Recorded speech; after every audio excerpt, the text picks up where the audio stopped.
Dear friends, welcome to my first conference outside Berlin at the Center for Tourism of the University of Gothenburg. I am especially happy to be here in Gothenburg, in Sweden, a city and a country, especially innovative in its way of living and caring of the environment. And of course, what I've read with joy is that is the country where the happiest mothers live. And this is really important. Today we will hear many inspiring presentations and contributions on ethics and travel. It is again a terrific program, and I thank you all that were involved in the preparation of this.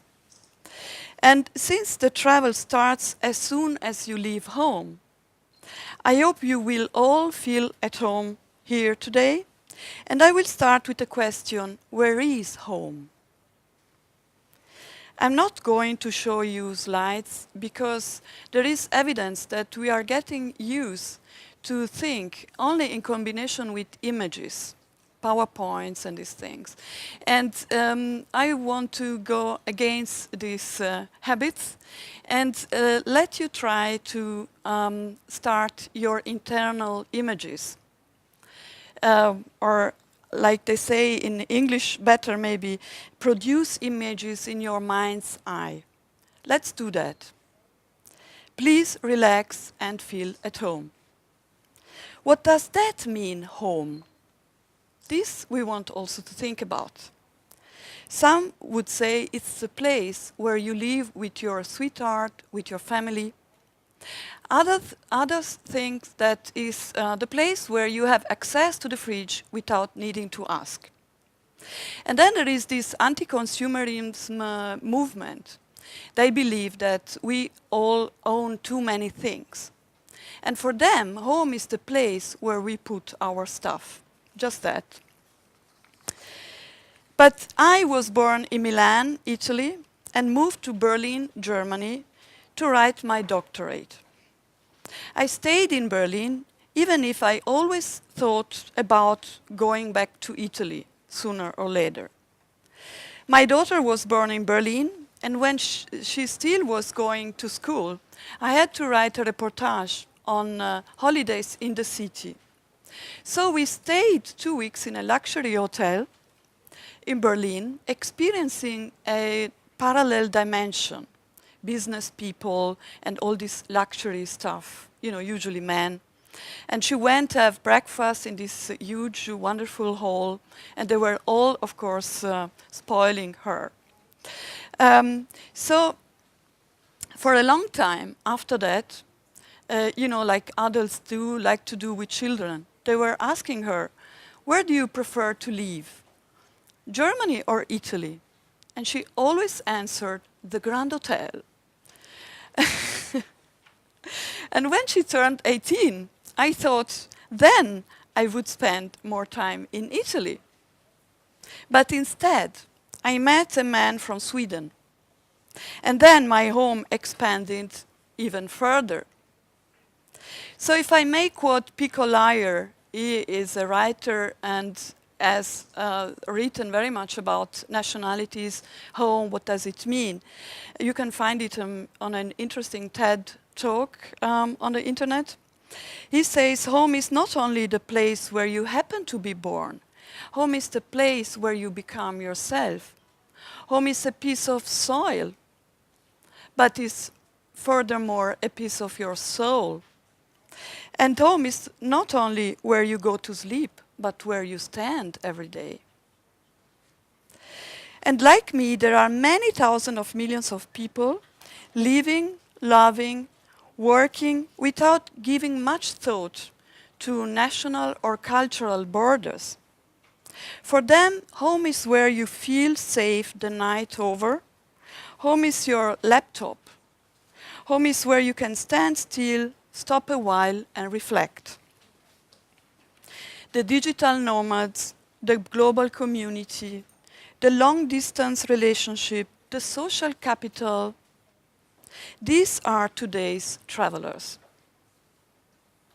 And if you ask me about my profession, the answer would take also a while. I speak more than one language. I have more than one professional code, more than one university degree.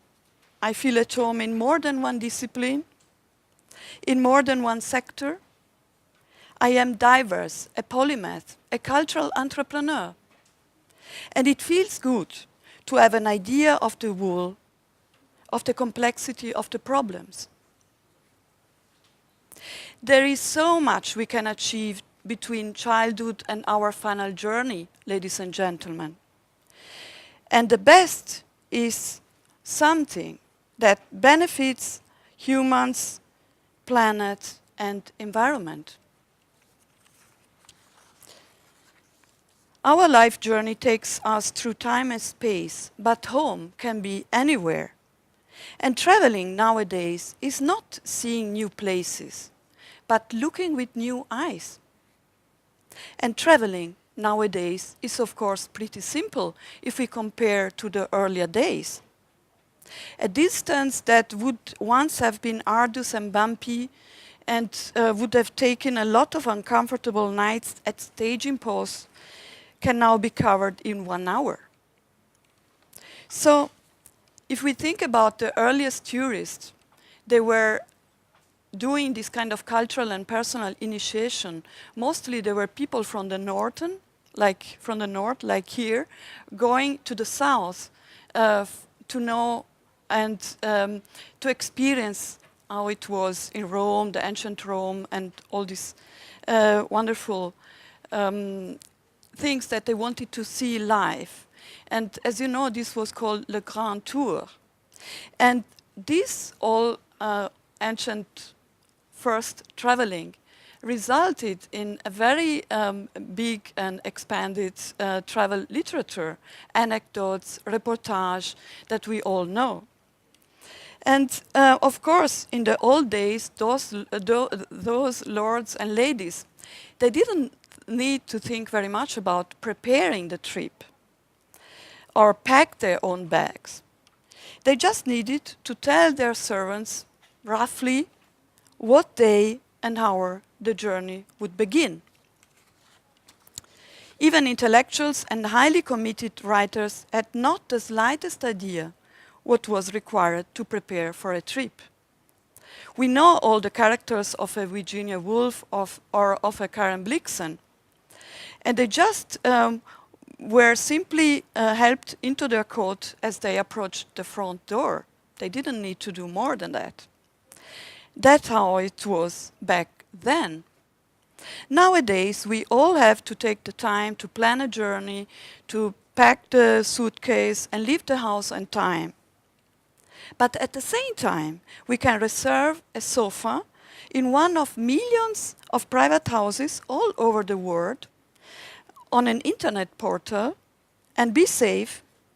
As the statistics show, nothing terrible happens, actually, traveling in this way. And this is where we have to work on ourselves. Let's be aware of the people around us, not just at home, but on our travels. Not only the stewardess, the waiter, or the shy inhabitants of countries where there is dictatorship are really precious human like we are, and they do what they can to make our travels nice.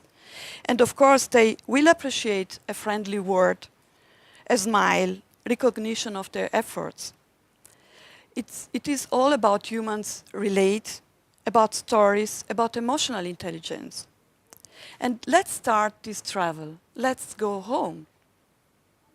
And when we travel, we should also respect the natural world and the thinking always that we are all part of it. That, ladies and gentlemen, is why ethics and travel are important for all of us. Even if we can run faster and faster, it doesn't make us immortal. Ethics are an endless resource with lots of rewards and no costs. Even so, ethics make commercial sense as well. The tourism industry should create jobs in the region, preserve local and native resources and build long-term prosperity. And these days, consumers, meaning we all, ladies and gentlemen, are taking more and more responsibility for the environment and for other people when they travel. So it is important that the tourism industry should respond to that and set good examples by enabling local workers and giving them fair conditions to work, investing revenues in the infrastructure and in the local environmental protection. Another possibility is, of course, efficient energy. If you use efficient energy, this is always the best, smartest, and cheapest way to reduce costs, save resources, and cut gas emissions. So again, good tourism, ethics and travel, as we shall be hearing today in a lot of contributions and presentations, is not, as usually we understand that, or until now, this means not plundering valuable resources, but encouraging people to get to know each other, to interact with respect, enhancing and preserving the environment and the cultural heritage. People do have a right to tourism, and tourists have a right to travel around freely. But that does not mean, ladies and gentlemen, that tourists can start behaving in ways that at home would attract criminal penalties. Here I mean sex tourism or round-the-clock binge drinking inclusive, meaning especially in countries where the people have not enough to eat. So again, ethics are an indispensable resource. And turning again to my own story, ladies and gentlemen, for me ethics means something that is not up there in the theoretical stratosphere, but something that we can apply in our practical life. If only doing our work well, that's already enough. And culture, knowledge is part of our identity. It's a human heritage. It's a way never to be alone. It's the only solution to the poverty around the world. It's the only possibility to solve the complex problems of that the global community is facing, like the climate change. Climate change, as we know, is economic, a cultural, a social problems. It's completely, we have to see it from all these perspectives. And culture as an economic value, it makes commercial sense. And this is the great news from the Center for Tourism. From the research by Professor Tommy Andersson, Trine Bille, and many more that we will hear today. And finally, let me say a word about entrepreneurship. You know, it was only a few years ago that I heard the first time about entrepreneurship.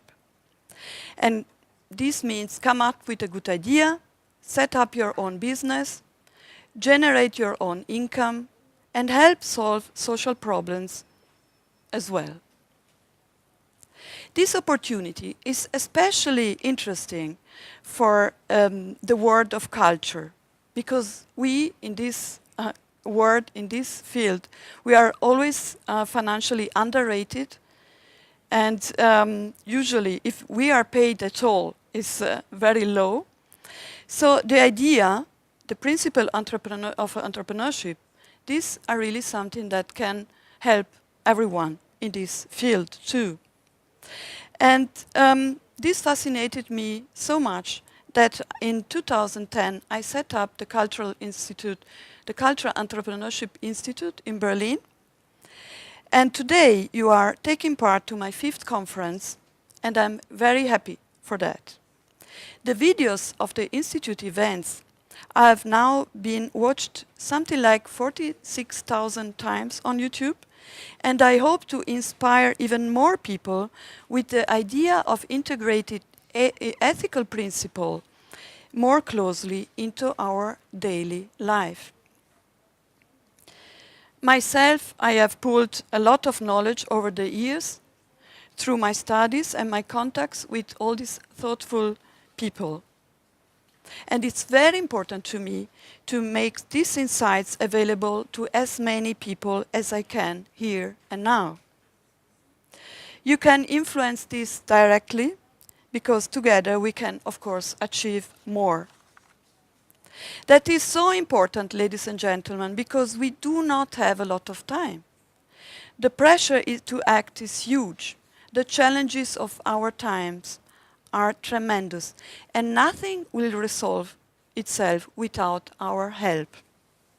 It's fantastic that you are here today, and you can pick up some fresh inspirations and make your own contributions. Welcome, and I hope you make the most of today. Thank you.